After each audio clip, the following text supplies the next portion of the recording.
Shalom dan selamat pagi untuk kita semua di pagi hari ini yang boleh menikmati keberkatan Tuhan, boleh menerima berkat Tuhan di hari yang baru yang Tuhan anugerahkan pada kita, hari Rabu tanggal 29 Maret 2023. Sebelum kita memulaikan berbagai tugas kerja dan pelayanan kita, marilah kita mendengarkan sapaan firman Tuhan pagi ini. Sebelum kita membaca dan merenungkan firman Tuhan, mari kita berdoa. Tuhan Yesus, terima kasih karena ada hari baru untuk kami semua. Saat ini kami mau belajar firman-Mu. Tolonglah kami supaya firman-Mu yang sebentar lagi akan kami baca dan renungkan akan berbuah di dalam kehidupan kami semua. Dalam nama Tuhan Yesus, kami sambut firman-Mu. Amin. Saudara-saudaraku yang dikasihi Tuhan, mari kita mendengarkan pembacaan Alkitab di pagi hari ini dari Injil Yohanes pasal 19 ayat 7 sampai dengan ayat 9. Injil Yohanes 19 ayat 7 sampai dengan ayat 9, demikian bunyinya. Jawab orang-orang Yahudi itu kepadanya, "Kami mempunyai hukum, dan menurut hukum itu ia harus mati, sebab ia menganggap dirinya sebagai anak Allah." Ketika Pilatus mendengar perkataan itu, bertambah takutlah ia. Lalu ia masuk pula ke dalam gedung pengadilan dan berkata kepada Yesus, "Dari manakah asalmu?" Tetapi Yesus tidak memberi jawab kepadanya. Saudara, demikianlah pembacaan Alkitab kita. Tema renungan kita pagi ini adalah hukuman mati karena menghujat Tuhan. Keluarga Kristen yang dikasihi dan diberkati oleh Tuhan Yesus. Vonis hukuman mati yang diserukan oleh orang-orang Yahudi kepada Yesus Kristus ternyata bersumber dari hukum Taurat. Bagi orang yang menghujat nama Tuhan Allah harus dihukum mati, sebagaimana tercatat dalam Imamat 24 ayat 16. Hal ini mengemuka dari jawaban Yesus Kristus ketika ia diadili di hadapan Mahkamah Agama. Mulai sekarang anak manusia sudah duduk di sebelah kanan Allah yang Maha Kuasa.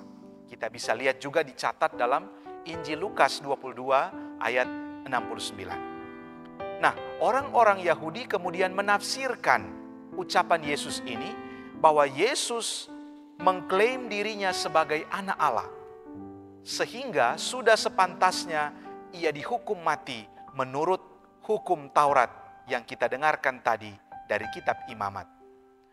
Orang Yahudi berkata kepada Pilatus, "Kami mempunyai hukum, dan menurut hukum itu ia harus mati sebab ia menganggap dirinya sebagai anak Allah."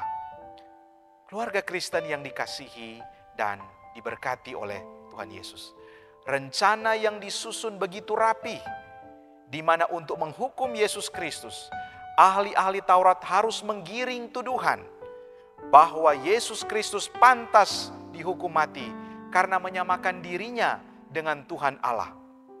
Yesus Kristus memang benar adalah anak Allah, tetapi banyak orang sudah tidak lagi peduli dengannya. Mereka yang sudah terkena atau termakan hasutan justru membalikkan pernyataan Yesus Kristus ini dengan mengatakan bahwa ia harus dihukum mati karena telah menghujat Allah. Nah, Pilatus menjadi takut karena tidak bisa lagi membela Yesus Kristus.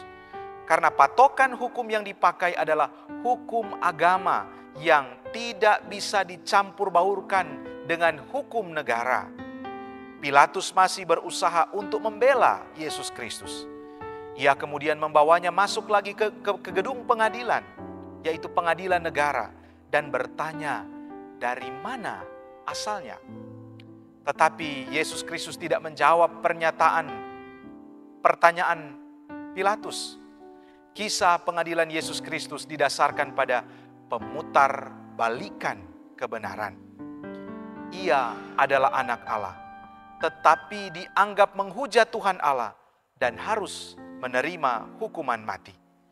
Nah, keluarga Kristen yang dikasihi dan diberkati Yesus Kristus, Yesus memang benar adalah anak Allah. Sekali lagi, Yesus memang benar adalah anak Allah. Hal ini adalah sebuah pengakuan dari setiap orang percaya.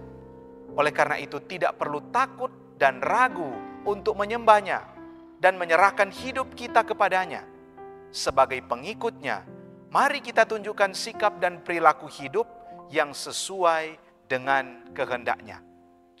Seperti jujur dalam bekerja, setia dalam hubungan suami istri, anak-anak yang menghormati orang tua, dan menghargai serta menghormati perbedaan sebagai suatu kekayaan yang indah yang Tuhan berikan kepada kita. Melakukan pelayanan dengan terus mengandalkan Tuhan Yesus dalam segala hal. Tuhan Yesus memberkati kita. Amin. Saudara pendengar, mari kita berdoa. Terima kasih Tuhan atas firman-Mu yang kami boleh dengarkan di pagi ini. Tolonglah kami untuk dapat melakukannya dengan bersungguh-sungguh dalam hidup kami. Dan berkatilah tugas dan kerja kami, pelayanan kami sepanjang hari ini. Dalam nama Tuhan Yesus. Amin. Pendengar sekalian, demikianlah Sabda Pagi edisi hari ini, hari Rabu. Tuhan kiranya memberkati kita semua. Selamat pagi, Shalom.